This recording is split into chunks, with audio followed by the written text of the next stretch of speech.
team at New Solutions K12 have been valiantly running us through a series of mini webinars related to budgeting practices.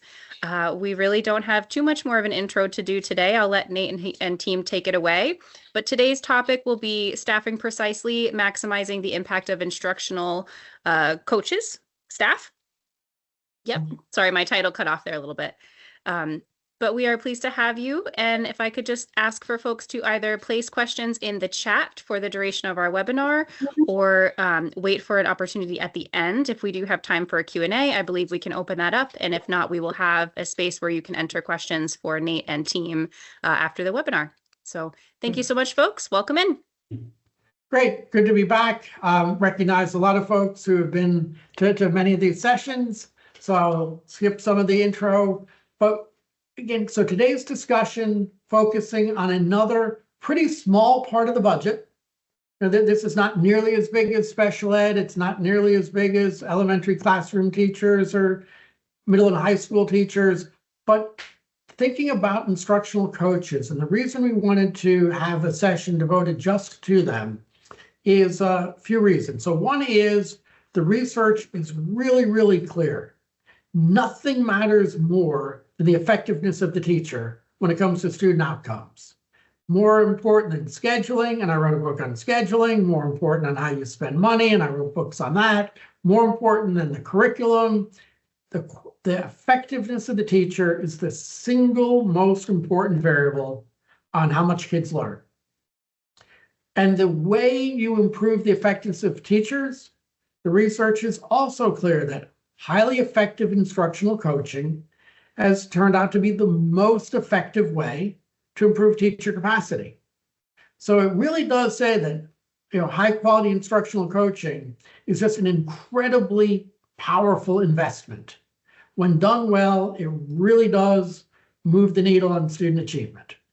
And as a result, lots of districts have said, hey, we should do instructional coaching. And that's great. And if you look at what we do when we have a lot of money, like those ESSER years, people put a lot of instructional coaches into their budget for that very reason. So like when we knew we could afford it, people said we should really invest in instructional coaching. But here's the other thing that's just true. As valuable as instructional coaching is, when budgets get tight, there is a lot of pressure to reduce the number of instructional coaches or to eliminate them completely. Even though it is so powerful from a principal, classroom teacher, school board perspective, sometimes it just feels weird and wrong to be cutting folks who aren't working directly with students, because instructional coaches, they work with teachers. And even though the research says that's the right thing to do, the politics of the situation, and a phrase I hear a lot is, we need to protect those who are working directly with our kids. Well, you're helping kids a lot by investing in instructional coaches. But again, I promise that these sessions would be practical and politically realistic. And the political realism is that instructional coaches are always vulnerable when dollars get tight. The other thing we know is instructional coaches used to be classroom teachers, very often in your own very classrooms. And in a time of staffing shortages, and this one is a really hard decision. Like if you had the choice of like, whoa, we cannot find a second grade teacher, and we either have to have a provisionally certified person or a long-term substitute, or this incredibly talented teacher we have known for 20 years, and we thought he or she was so good, we were going to make them an instructional coach. Well, they're still working for you, and there's a lot of pressure when you have vacancies to shrink your coaching force, to backfill for classroom teachers that are vacant, and I get that. So for a bunch of reasons, financial and not, there can be pressure on reducing instructional coaching. I can't make that go away. But what we're going to talk about today is how do you get the most impact? How do you help the most teachers with the smallest number of instructional coaches? Because what normally happens is if you lose a coach, let's say you had 2 coaches in your district and you lose one of them, basically half your teachers don't get coaching, or all your teachers get half as much coaching. We're seeing a lot of places have shrunk coaching down to a point where no one teacher really gets a lot of help. And so this is a discussion of how can we help the most teachers in a meaningful and intensive way, particularly during a time in which there may not be as many coaches as we want. So that's why I'm glad to have this conversation with folks. I'm going to share my screen and walk you through some strategies for doing just that. Let me get into presentation mode, which always takes me longer than I think it should. Okay, getting the most out of our instructional coaches. Here's that QR code we talked about. If you have questions, give you a couple seconds to shoot it. It is the same code from other sessions, so I've talked about this. We're really trying to be technically thoughtful, but politically thoughtful and practical in our advice. So 3, hopefully technically political and practical ideas. The first is to increase the reach of your existing coaches. The second is to preserve classroom teachers through a position that we call a teacher coach. And I'll explain what that is in a moment. That can be maybe the best of both worlds. And thirdly, to consider virtual coaching, a practice that we have not seen very much of in Vermont, but we have definitely seen it elsewhere. So let's walk through each of the 3. So coaches are great. They're going to be in short supply, and they're always going to be at least prone to budget cuts. So we may not have as many as we would like. But here's the deal. Even though these people are incredibly valuable, even though they're kind of in short supply, maybe we may not have as many of them as we would like, we again find that they are mostly expected to figure out how to use their time themselves. That the coaches are coming to work, making their own schedule, figuring out how to have the biggest impact. And it is a level of freedom that very few other roles have. And what we're seeing is some folks are making really good decisions on how to use their time, others not as powerful. We also want to acknowledge that many times the coaches are not using their time as well as we would like, and it's not their fault. And nothing about this is trying to blame instructional coaches. Very often, principals and others put demands on coaches that really undermines how effective they can be. They don't do that on purpose, but that is the result. So what do we mean by this? So how can you have the greatest impact? Because it is our belief that many instructional coaches can have a greater impact. And we want to think first about 3 questions: the who, the how, and the when. So in a typical coaching system, something we have seen in a lot of schools, the coaches work with volunteers, meaning teachers say, hey, I would like your help. But if they don't say, hey, I would like your help, then the coach doesn't work with them. We find that most coaches are working one-on-one with those teachers who say, hey, I'd like some help.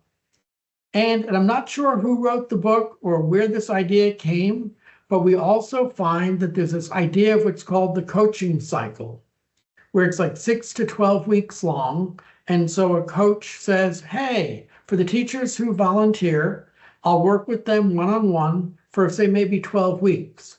And then when we're done with those 12 weeks, I'll go look for some other volunteers. This is a very typical model. If it's not your model, apologize. And if you're not sure what your model is, kind of shame on you, because you're investing in coaching. Coaching is really important. So you should know the answer to the who, the how, and the when. But if this is fairly typical, let's talk about what is optimal. What does the gold standard say? First of all, on the who, if you're going to invest in a coach, they should be helping the vast majority of classroom teachers. This example is focusing on elementary schools because that's where we see most of the coaches in the state. But virtually all classroom teachers should be part of coaching. It should be an opt-out at best, not an opt-in. We've definitely seen some schools say, hey, if you've been with us for 20 years, maybe you get the choice to opt out. But our expectation is that everybody's going to be in coaching. On the how, yes, coaching should be one-on-one some of the time. And what I mean by one-on-one, it means a coach goes into a classroom teacher's classroom, they observe, they give feedback, they model a lesson, and that is a one-on-one relationship. But many of the schools have PLC time. Many of the schools have common planning time. And what we have found is that having the coach also join virtually every PLC meeting, join every department meeting, having them be part of common planning time, group planning time, where you might have 4 or more teachers in a room planning together. Add the coach, so now there's a 5th person. That coach, in the 45 minutes that they are part of the PLC, would be helping 4 teachers at once, which is 4 more times as many teachers as if everything was one-on-one.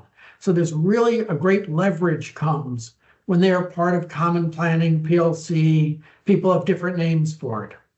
And then lastly, we really want to make sure that teachers are getting about an hour a week of time with the coach, and that is happening virtually every week. This is an important point because what we're finding is if you do just the 6 to 12 week cycle, that is often not enough time to really raise the effectiveness of a classroom teacher. And there's no investment that is more wasteful than an investment that didn't get the results we were hoping for. So this kind of greater intensity of an hour a week for 30 weeks a year really does make the investment much more impactful. What does this translate to?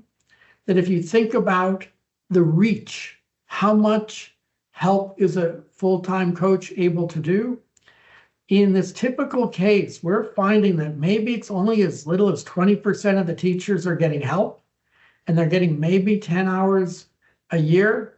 Your numbers may differ, but in this optimal case, nearly all the teachers are getting help, and they're all getting about 30 hours a year. Now that 30 hours, some of those hours can definitely be in that small group PLC time. But I want to point out, we have not hired a single additional coach in moving from typical to optimal. We have not hired any new people. But the other thing that will happen, the only way you can provide all this extra coaching in the optimal example is for teachers, for coaches, to start spending about 75% of their day with teachers. What we are seeing happen in many schools that have this more typical model, because the coaches want to be productive and principals want their coaches to be productive. And they see that, hey, not all that many teachers volunteered. And we see that they're getting through their 12-week cycles. And we see that can't work with the teachers because they're all in their PLC meetings and we don't want to disturb them. What we find is that the average coach in this typical model is only spending 25, maybe 35% of their day actually coaching teachers. And they're not sitting around, on their phones the rest of the day. We have found other things for them to do, like analyzing data. They do a lot more writing of documents. They do a lot of planning of professional development. They're busy all day long. But the thing where they remember we started this whole conversation when I said nothing matters more than the effectiveness of the teacher and nothing improves effectiveness more than instructional coaching. It is that 75%, it is that time with the teachers that is their greatest value. Writing, planning, data crunching, it's nice, but it's not the thing that made the needle move. So when you move to this optimal approach, it does require and make easier for instructional coaches to spend about 3/4 of their day working directly with teachers. And as a result, we're helping a lot more teachers, we're giving a lot more help, and we did not add a single coach to the model. If you did all of that, it basically comes down to 3 times as many teachers get helped with 3 times as much help over the course of a year at no extra cost. Like, I got so excited, I put this in like 80 font because this is a real leverage on that investment you're making. So that's the first big idea. Treat their time like it is precious, and you will help a lot more people. Now, that works if you have a coach to do all of that. And what we're seeing, as I said, is in a time of staff vacancies, in a time in which Vermont schools are using more provisionally certified staff than ever before, we are short on teachers. And every time we have an instructional coach that is somebody who's not in the classroom, we also know that there's some really, really, really talented teachers who don't want to leave the classroom, but they would make great coaches. So our pool of who will be a coach is somewhat limited as well. This idea that a position called a teacher coach solves both of those problems. And it's very cost effective as well. And so it can be really appealing during a time of teacher shortages or tight budgets. So let's first define what is a teacher coach. As the name implies, it is a person who is a teacher and who is also a coach. They're going to do both at the same time. Now, why would anybody want to do both at the same time? And how could they do both at the same time? And I know some of you will say or will think, nobody in America would want this job. And I will just tell you that as a sitting superintendent, we offered it to some of our strongest teachers, and we were oversubscribed. I will say that when we offered it, great teachers came forward. And when we implemented it, we saw our academic achievement scores increase dramatically. So I will tell you at least a sample of one. There are people who want to do this. We have had other clients across the country do it, and they've had folks. They have not had trouble finding people who want to do this. They've had more trouble finding district and school leaders believing that there are people who want to do this. So what a teacher coach is, like at the secondary level, where it's particularly easy to understand, the teacher gives up their prep period, and they will coach 1 period a day, and you will give them a stipend of upwards of $10,000 to give up their prep period.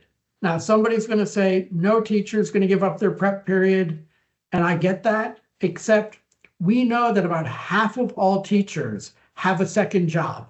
I'll say that again, about half of all teachers have a second job. Sometimes it's weekend, sometimes it's night, sometimes it's the summer. And that second job pays on average about $7,500 to $10,000. So what teachers have told us is, hey, I'm already working nights, weekends, or summers. I will give up my prep period. I will do the prep that I would have done during the day. I do that at home. But for the $10,000, it allows me to give up that second job. And that is a lot more flexible. And this is a lot more fun. So at the secondary level, they give up a prep period. Very straightforward. Lots of people seem to like that. The elementary level, where it's a little more complicated, and yet I have seen it done firsthand. An elementary teacher who agrees to be a teacher coach continues to be a classroom teacher. I'm still a first grade teacher. I'm still a third grade classroom teacher, but I am going to give up half of my prep periods because they seem less willing to give up all of them.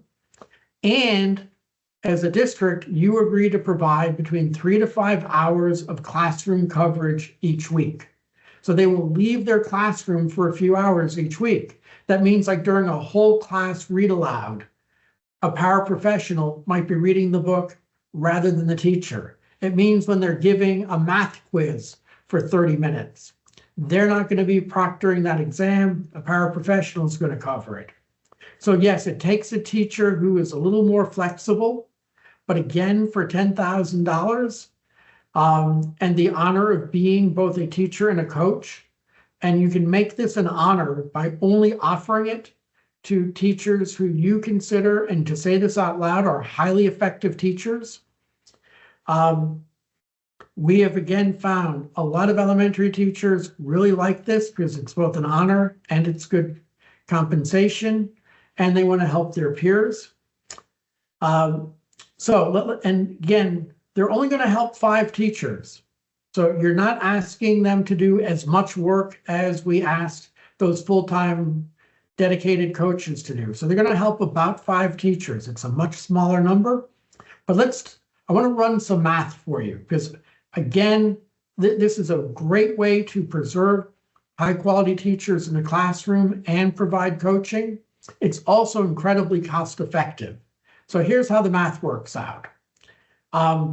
If you had that best practice coach, that optimal example, full-time coach, one teacher, we're going to say with benefits, keep my math simple, about $100,000. I know some of you may have with benefits teachers who are earning a little less than that. But one, for this example, $100,000 health insurance, retirement, all in, and that one full-time coach is going to help 20 teachers on average, which means you're spending $5,000 per teacher to coach them. And I will tell you that's a really worthwhile investment if you've got the right coach and they're doing intensive support. So $5,000 per teacher for a full-time coach, and it's a great investment. But let's look at the teacher coach model. We're giving them a stipend of $10,000. So that's at the high end. I will admit, we've seen a lot of teachers willing to do it for $7,500, but I love teachers, so let's give them $10,000 in this example. That's their stipend on top of their salary. We're only going to ask them to support 5 teachers. You're only paying $2,000 per teacher to get them this kind of coaching.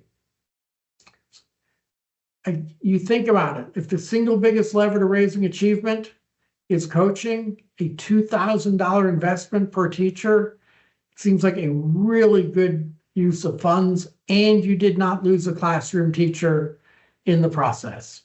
I will say that some schools have made this even more attractive, where they've said, hey, if you become a teacher coach, not only will we give you the $10,000, we will also take away maybe a duty. We'll take away some other responsibility that you may have put on other classroom teachers to make it even more attractive. So teacher coaches is an idea who I think's time has come. I think either full-time coaches or teacher coaches are great, not pushing you in one direction or the other. But the last thing I want to put on the table, and again, we're not seeing much of this in Vermont, but we're seeing this grow elsewhere, is to consider virtual coaches. You know, I would have said when I first heard about this, I thought this was the stupidest idea in the world. Just going to be really honest about that. I've always worked with coaches. I've always wanted them in the classroom. I've wanted them to build relationships with teachers. So I was not a fan of virtual coaching. But then I started meeting teachers who had virtual coaches. And yes, maybe they're on the younger side who are really, really comfortable with this. But here's how it works. First of all, when you do virtual coaching, you can look for coaches anywhere in the country. You have a huge pool of people, and you're only paying them when they're coaching. So if not everybody wants a virtual coach, don't get everybody a virtual coach, because you're not going to have to pay for it. We're also finding that virtual coaches, one of the great groups of people to tap are retired teachers who used to work in your own district, where they might not want to come in.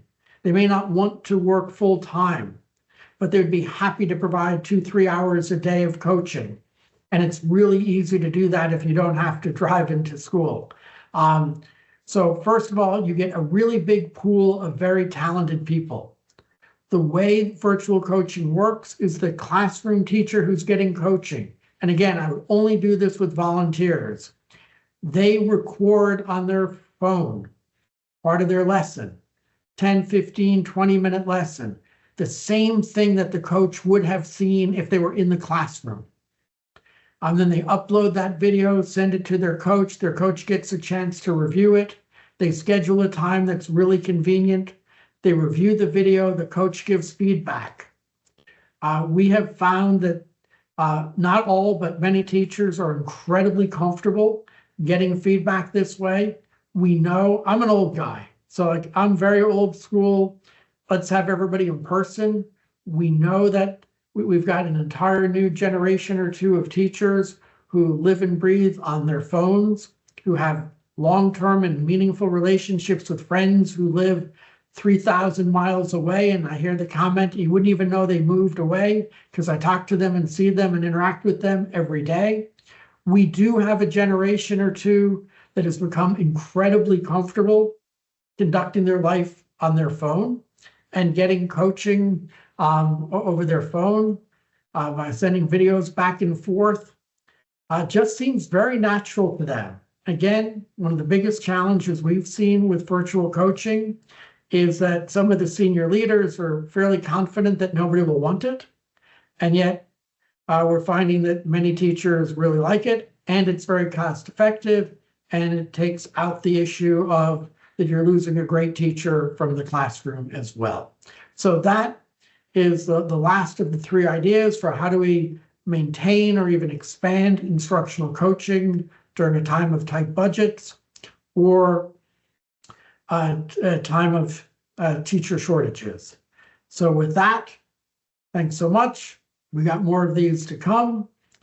And lastly, if you've got questions, here's a QR code to submit them, and we'll get back to you with answers.